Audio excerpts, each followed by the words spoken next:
Cell and tissue engineering. An overview of tissue engineered skin and cartilage. Introduction. Tissue engineering refers to the application of the principles of engineering to cell culture for the construction of functional anatomical units such as tissues or organs. The ultimate purpose of tissue engineering is to supply various body parts for the repair or replacement of damaged tissues or organs. Tissue engineering may be regarded as the backbone of reconstructive surgery. It is possible to supply almost all surgical implants such as skin, blood vessels, ligaments, heart valves, joint surfaces, nerves, cartilages, etc. through the developments in tissue engineering.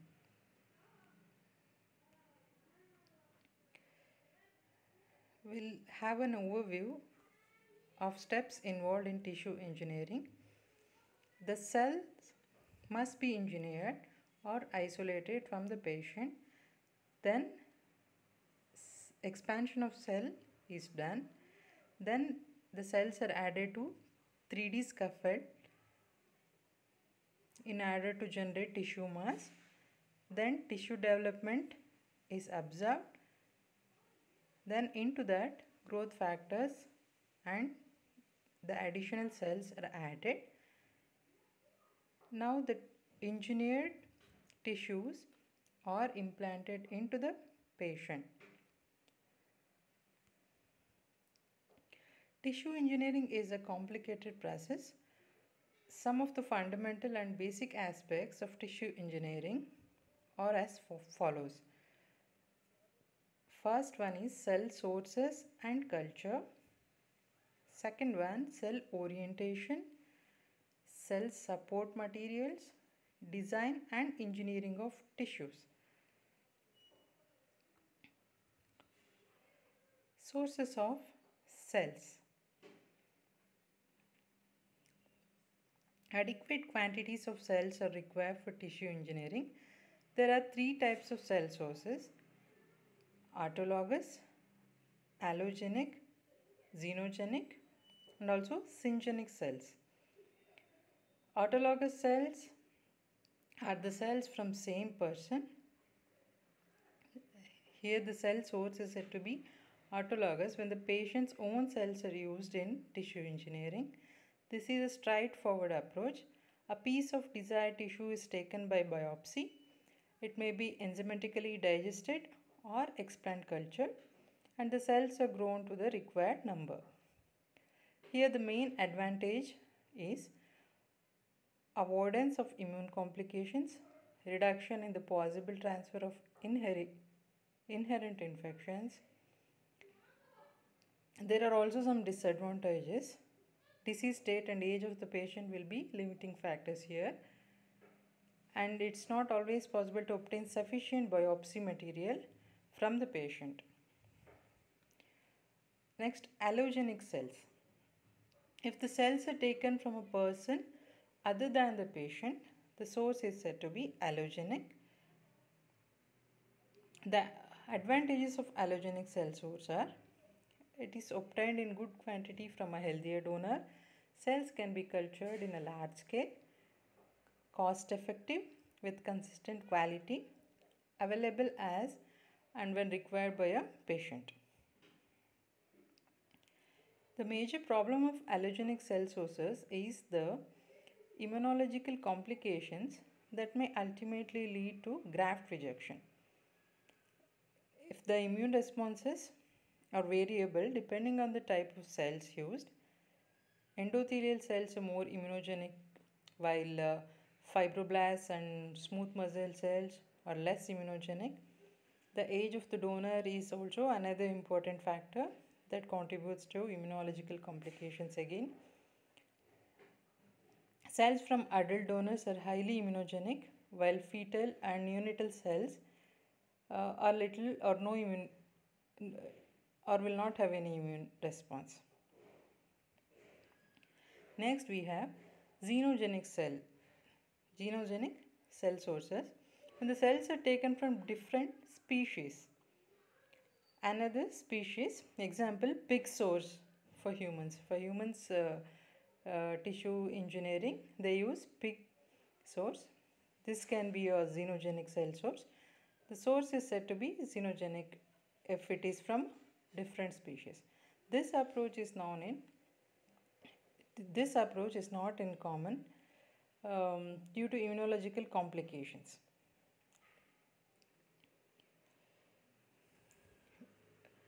Firstly, we have primary source and secondary source. Primary source are the cells from individual, that is from the patient. Secondary source are the cells from cell bank.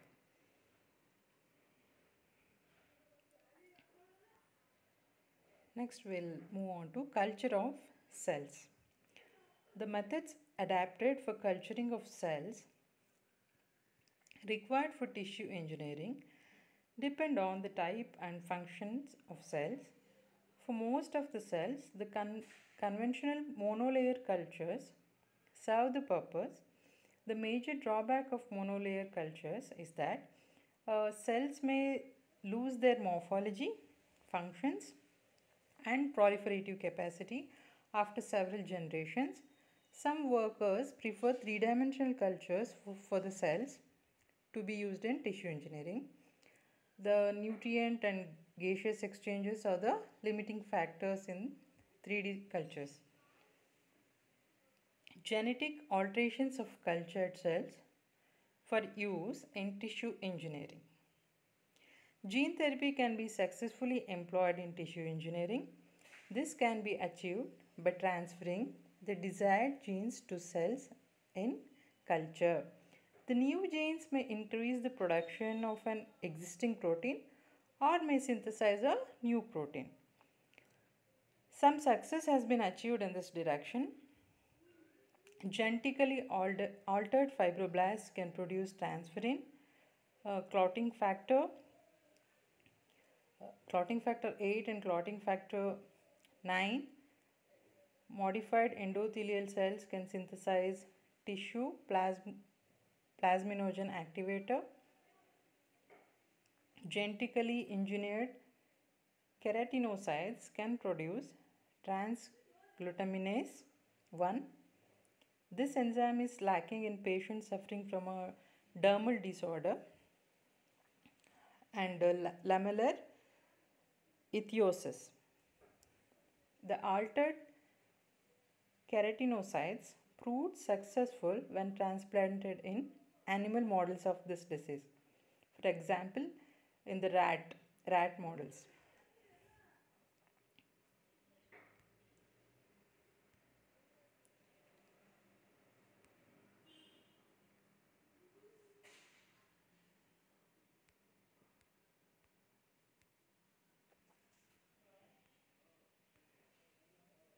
Cell orientation.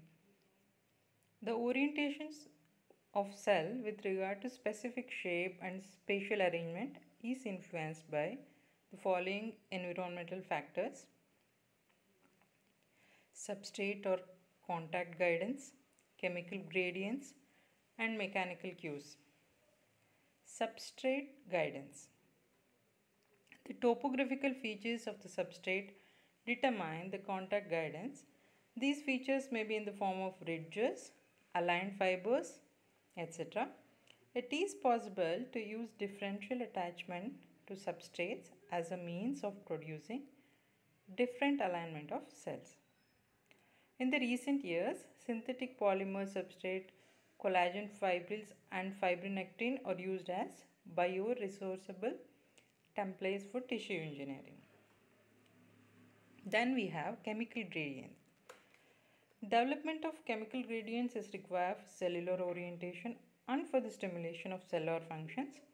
Certain growth factors and extracellular macromolecules are capable of creating chemical gradients.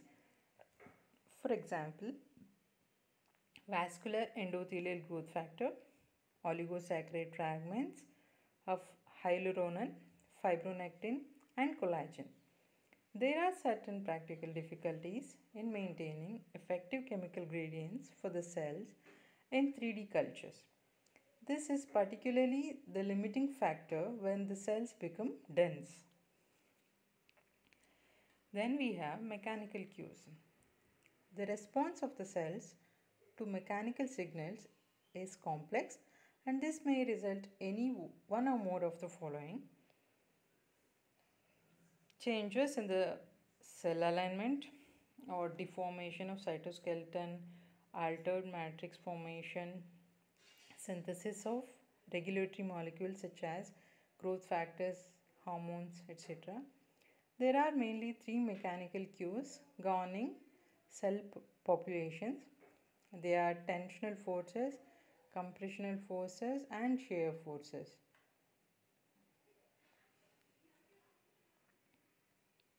Cell support materials. The support materials of cells largely determine the nature of adherent cells or cell types, and consequently tissue engineering. There are a large number of support materials which may be broadly categorized as the following materials. They are traditional abiotic materials, bioprosthesis, synthetic, natural polymers, semi-natural materials. Traditional abiotic materials are the support materials include plastics, ceramics, and metals. These materials can't be reabsorbed or become biologically integrated into the tissues. Therefore, it is preferable to avoid the traditional materials in tissue engineering. Bioprosthesis materials, modified to become biologically inert, represent bioprosthesis materials. They are formed by extensive chemical cross-linking of natural tissues. The natural collagen-based connective tissue, example porcine heart valves, they can be stabilized by treatment with glutaraldehyde. Then we have synthetic materials. A wide range of synthetic bioresourceable polymers are available as support materials. The most commonly used polymers in tissue engineering are polyglycolic acid, that is PGA, polylactic acid, and copolymer, polylactic coglycolic acid. The composition and dimensions of these polymers can be adjusted to make them stable in vivo, besides supporting in vivo cell growth.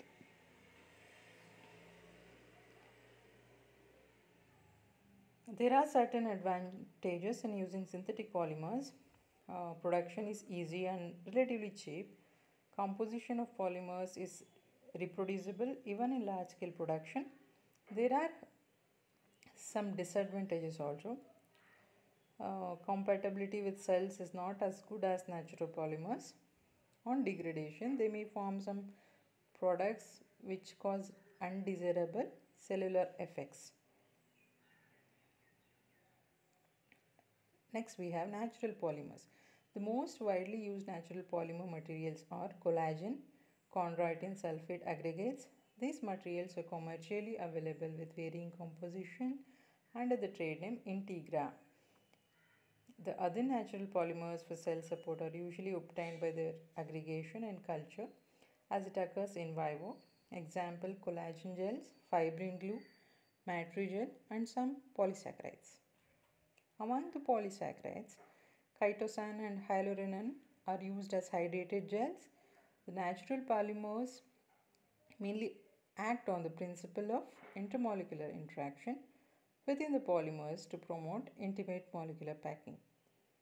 The so formed molecules can effectively serve as support materials. Next, we have semi-natural materials. Semi-natural materials are derived from the natural macromolecular polymers or whole tissues. They are the modified materials to achieve aggregation or stabilization. Examples of semi-natural materials are chemically cross-linked hyaluronin stabilized by benzyl esterification, collagen cross-linked with agents such as tannic acid or carbamide. Design and engineering of tissues. The following surgical criteria are taken into consideration while dealing with tissue engineering. Rapid restoration of the desired function, ease of fixing the tissue, minimal patient discomfort. For designing tissue engineering, the source of donor cells is very critical. Use of patient's own cells, that is autologous cells, is favored to avoid immunological complications. Allogenic cells are also used, particularly when the tissue engineered construct is designed for temporary repair. It is observed that when the cells are cultured and are preserved, that is under cryopreservation, the antigenicity of allogenic cells is reduced. Another important criteria in tissue engineering is the support material, its degradation products, cell adhesion characteristics, and mechanical cures. The design and tissue engineering with respect to skin and cartilage are briefly described. Next, artificial skin or tissue engineered skin.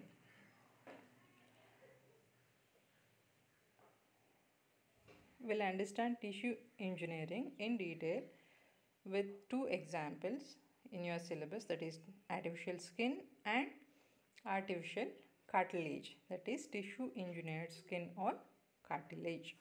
It was first demonstrated in 1975 that human keratinocytes could be grown in the laboratory in a form suitable for grafting. Some developments have occurred in recent years to produce implantable skin substitutes, which may be regarded as tissue engineering skin constructs. The term artificial skin is used to describe any material used to replace or to mimic the dermal and epidermal layers of the skin. The material used to replace or to mimic the dermal and epidermal layers of the skin. It may be permanent or temporary. The primary current application of artificial skin is for the treatment of skin loss or damage on burn patients. It is used for the treatment of the patients of massive burns. Artificial skin is also being used in some places to treat patients with skin diseases such as diabetic foot ulcers.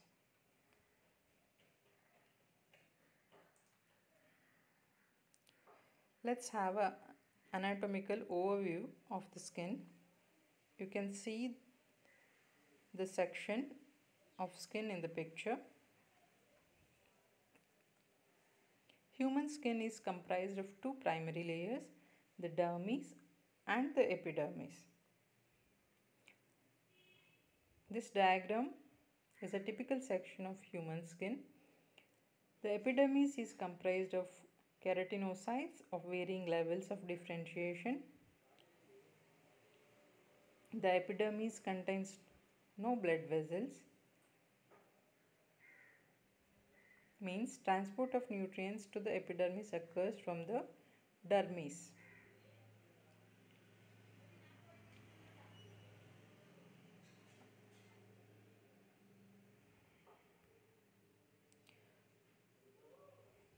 Process involved in the manufacture of the artificial skin.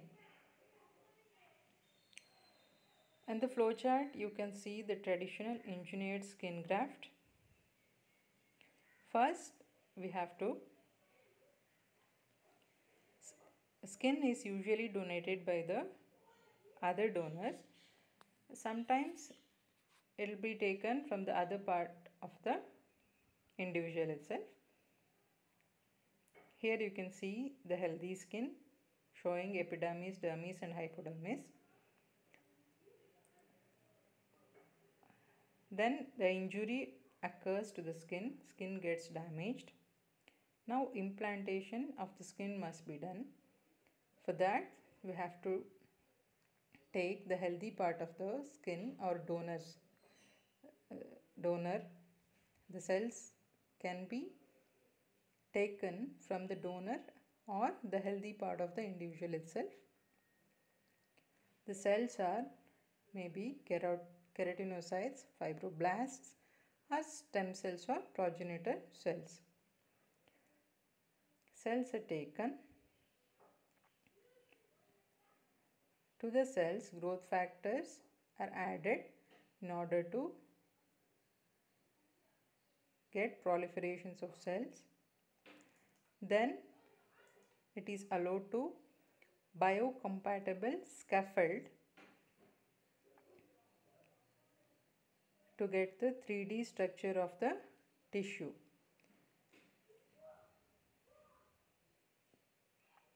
Fibroblasts are removed from the donated skin and are frozen until they are needed.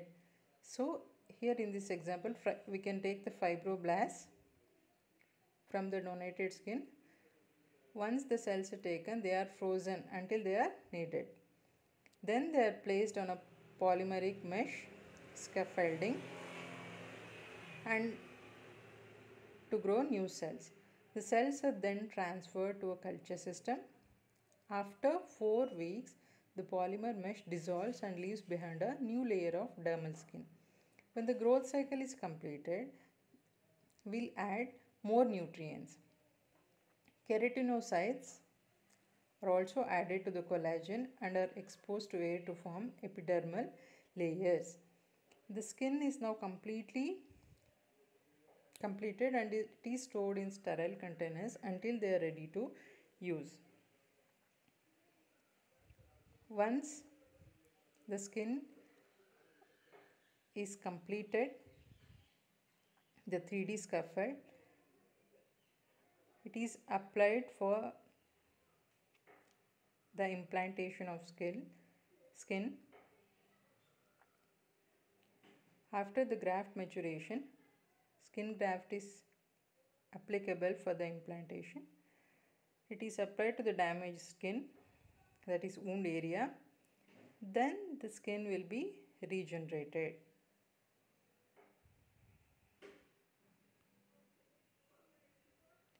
Skin grafts. Skin grafts are required for patients with skin damage that is too significant for self-repair. One of the primary requirements for artificial skin is for the treatment of severe burn victims. Skin grafts are also often done on patients with ulcers, skin loss from cancer removal, and plastic surgery. The skin required for a skin graft can be obtained from 3 sources: the patient themselves, that is autograft, another human, that is allograft, or from animals such as pigs or cows, that is xenografts. Allografts and xenografts can be used as temporary wound coverings as they are typically rejected within 7 to 10 days or some 3 to 5 days. Allografts are typically rejected within 7 to 10 days, whereas your xenografts are rejected around 3 to 5 days. Areas of application. Artificial skins are primarily used for the treatment of skin loss or damage on burn patients. Then treatment of patients with skin diseases such as diabetic foot ulcers, we have quoted already, and severe scarring. Plastics and cosmetic surgeries also. Artificial skin treatments. Since 2001, it's a total of 4 skin repair devices have been FDA approved. They are Dermagraft, Orcel, integra, appligraph, and composite cultured skin. Some advantages of artificial skin are: there is a chance of survival for burn patients. Artificial skin seals the wound, preventing fluid loss and bacteria from entering through the wound. The fear of stigmatization of the patient is eliminated. Some disadvantages are risks of infection and rejection by the patients, loss of sensitivity, cut off blood supply. Artificial skins are very expensive too. Complication could arise due to skin adhesion and fluid buildup between the wounded site and the transplanted skin. Next, we'll move on to artificial cartilage.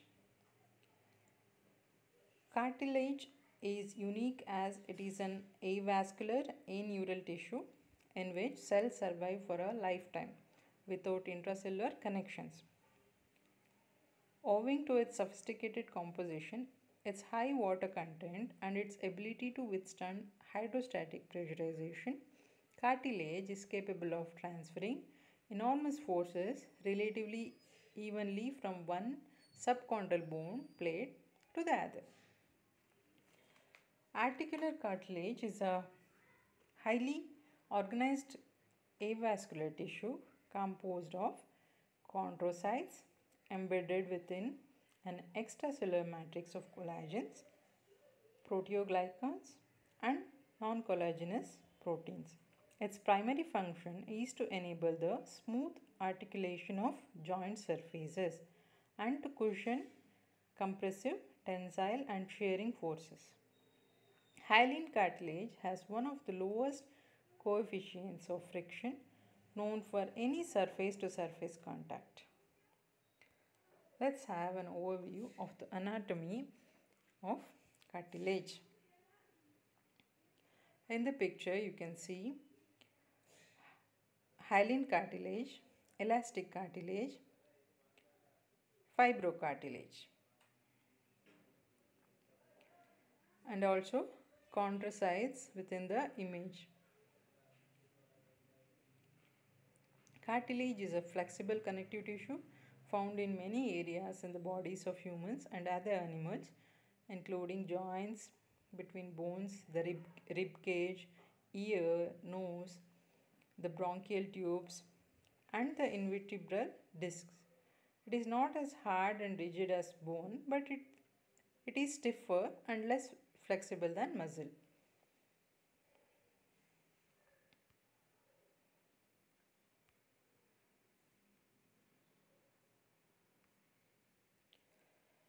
Articular cartilage. Hyaline articular cartilage is a complex structure developed and progressively refined over hundreds of millions of years.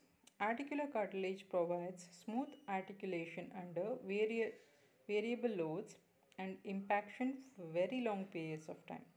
It serves as the load bearing material of joints, which has excellent friction, lubrication characteristics.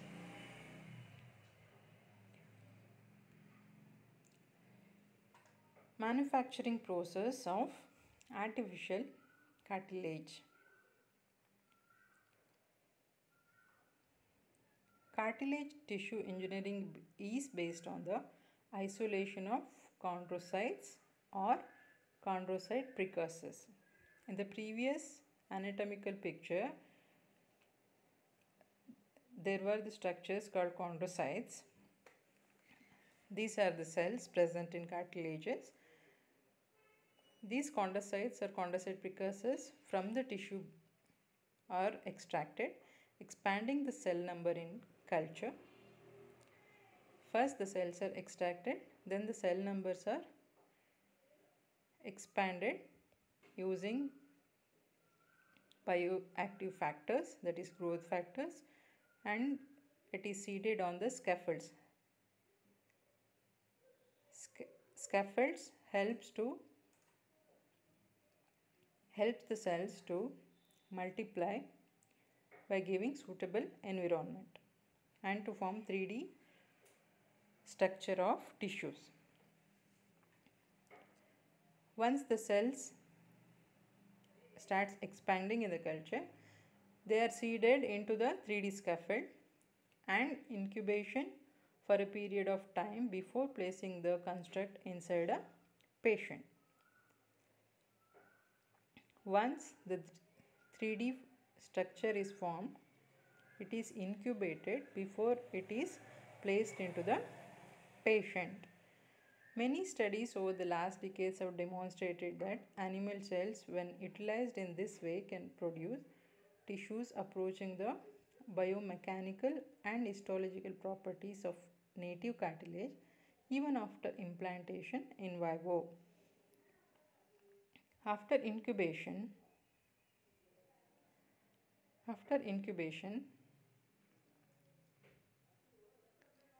it is implanted into the patient's damaged tissue. Here you can see the damaged articular cartilage tissue. After implantation, you can see the repaired tissue.